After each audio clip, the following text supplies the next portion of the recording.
ভালো করে বুঝবেন যে আমাদের মানব জাতির সব থেকে বড় দুশ্মন শত্রুকে, আর এটা কার ঘোষণা, আর এই বিষয়ে সতর্ক কে করছেন? কারণ আপনি আমি যদি শত্রু না চিনি দোস্ত, তার থেকে সতর্ক থাকা অবশ্যই সম্ভব না। আপনি যদি সাপ না চিনেন, সাপ থেকে কিভাবে বাঁচবেন? সাপ চিনলেই তো সাপ থেকে বাঁচবেন, যে এটা সাপ, এটার কাছে গেলে কি দিতে পারে, কামড় দিতে পারে, এটা বিষ আছে, এই বিষ আমার শরীরে প্রবেশ করলে আমি সঙ্গে সঙ্গে মারা যাব। এটা যদি আমি না জানি, তাহলে তার থেকে কিভাবে সতর্ক থাকবো, ঠিক কিনা? আল্লাহ রাসূল যখন গেলেন মদিনায়, যাওয়ার পরে তাদের সাথে এই চুক্তিতে আবদ্ধ হইল যে আমরা তোমাদের বন্ধু স্বরূপ থাকবো, তোমরাও আমাদের বন্ধু স্বরূপ থাকবা। ঠিক আছে, চুক্তিতে সবাই একমত। ওই ইহুদি জাতির ভিতরে একটা গোত্র ছিল, বনু কায়নুনা। এই জাতির গোত্রের ভিতরে একটা বাজার, হাট বসতো, বাজার। এই বাজারে একদিন এক মুসলিম নারী বাজার করতে গেছে। যাওয়ার পর এক দোকানদার ইহুদি তার কাপড় ধরে টান দিছে, বলে নাউজুবিল্লাহি মিন যালিক। ওই মুসলিম নারীর কাপড় ধরে টান দিছে। তখন উপস্থিত ছিল ওখানে একজন মুসলিম যুবক উপস্থিত ছিল। সে যখন দেখলো আমার বোন, একজন মুসলিম নারী বিনা কারণে, বিনা অন্যায়তে তার কাপড় ধরে টান দিছে, তার সাথে বেয়াদবি করছে, শুধু বেয়াদবি করেই ক্ষান্ত না, বরং তারা সকলে দোকানদাররা মিলে, ওই ইহুদি জাতি মিলে এই মুসলিম নারীকে উপহাসের পাত্র বানাইয়া হাসি ঠাট্টা বিদ্রুপ করতেছে, বলে নাউজুবিল্লাহি মিন যালিক। ওড়না ধরে টান দিছে, ওড়নাটা পড়ে গেছে। এবারে কি করলো তারা?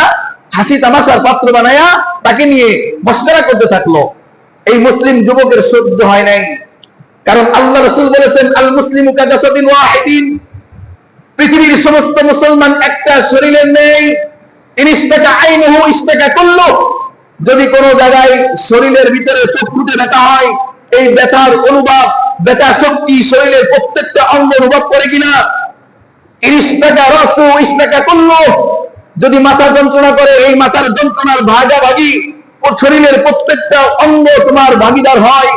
প্রতিটা অঙ্গ অনুভব করে যে আমার শরীরের মাথা ব্যথা করতেছে, আমার শরীরের চক্ষু ব্যথা করতেছে। এই মুসলমান জাতি, তোমরাও একটা জাতি, একটা দেহের ন্যায়। পৃথিবীতে কোনো অঞ্চলে, কোনো এলাকায়, কোনো গোত্রের ভিতরে যদি আমার কোনো মুসলমান ভাই, মুসলমান বোন কষ্ট পায়, তাহলে পৃথিবীর প্রতিটা মুসলমান ওই ব্যথায় ব্যতীত হতে হবে। কার কথা? কার কথা? রাসূল করিম সাল্লাল্লাহু আলাইহি ওয়াসাল্লামের কথা। ওই সাহাবী কি এই কথা জানতেন না? ওই সাহাবী তো ওখানে বসে পড়ে এই কথা চিন্তা করতে পারতেন যে ইজ্জত গেছে ওই মহিলার, আমার বাবার কি, ঠিক কিনা? ইজ্জত গেছে ওই মহিলার, আমার বাবার কি? হাসি তামাশার পাত্র বানাইছে মহিলাকে, আমার সমস্যা কোথায়? কিন্তু না দোস্ত, ওই মুসলিম যুবক সহ্য করতে পারে নাই যে দোকানদার ওর ওড়না ধরে, মুসলিম যুবকের ওড়না ধরে টান দিছিল। সঙ্গে সঙ্গে ওই মুসলিম যুবক ওর উপরে আক্রমণ করে ওকে দুনিয়া থেকে চিরস্থায়ী জাহান্নামের দরজায় পৌঁছায় দিয়েছেন, বলেন আলহামদুলিল্লাহ। সঙ্গে সঙ্গে ওখানে চিন্তা করে নাই যেখানে যতগুলা দোকানদার আছে সবাই ইহুদি, যতগুলো দোকানদার আছে সব এক জাতি। ওই যুবক এই চিন্তা করে নাই আমি একা ওর পরে হামলা করলে আমি নিজের জীবন নিয়ে বাড়ি আসতে পারবো কিনা, এই কথা চিন্তা করে নাই। যখন এই ঘটনা ঘটছে, তখন ওই যুবককে সবাই ধরে মারপিট করছে। করার পর এই কথা যখন আল্লাহ রাসূল সাল্লাল্লাহু আলাইহি সাল্লামের কানে গেছে, আল্লাহ রাসূল সাল্লাল্লাহু আলাইহি সাল্লাম সাহাবায়ে কিরামদেরকে নিয়ে তাদের সাথে একটা সমঝোতার জন্য আসছে। আল্লাহ রাসূল সবসময় চাইতেন কি? মিল, মহব্বত, ভালোবাসা, সম্প্রীতি। এই ইহুদি জাতির সঙ্গে তারা আসলো, আলাপ আলোচনায় বসলো, বরঞ্চ তারা উগ্রবাদিতার পরিচয় দিয়ে রাসূল করিম সাল্লাল্লাহু আলাইহি সাল্লাম আর সাহাবীদেরকে উদ্দেশ্য করে বলল, তোমরা আমাদেরকে চেনো না। কারা বলতেছে? ইহুদি জাতিরা। তোমরা আমাদেরকে চিনো না, তোমরা আমাদের সঙ্গে লড়তে এসো না, আমাদের সঙ্গে লড়লে বুঝিয়ে দিব আমরা ইহুদি জাতি কারা। আচ্ছা, এই ডায়লগের ভয় কি রাসূল করিম সাল্লাল্লাহু আলাইহি সাল্লাম পায়? সাহাবায়ে কিরাম পায়?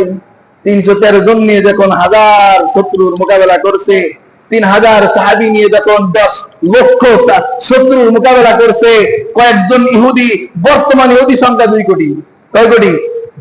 আর মুসলিম সংখ্যা 120 কোটি প্লাস।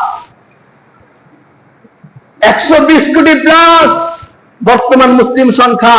আর তখন তো ছিল কিছু, তখন তো ছিল একেবারে সংখ্যা গরিষ্ঠ, সংখ্যা লঘু, একেবারেই অল্প। কিন্তু এই যে ডায়লগটা ইহুদিরা দিল রাসূল করিম সাল্লাল্লাহু আলাইহি সাল্লামের, রাসূল সাল্লাল্লাহু আলাইহি সাল্লাম মনে হয় ভয় পাইছে। ভয় পেয়ে ঘরের ভিতরে যে খেতা কম্বল গায়ে শুয়ে আছিল, আল্লাহ রাসূল হুকুম করলেন আমার সাহাবীরা এদেরকে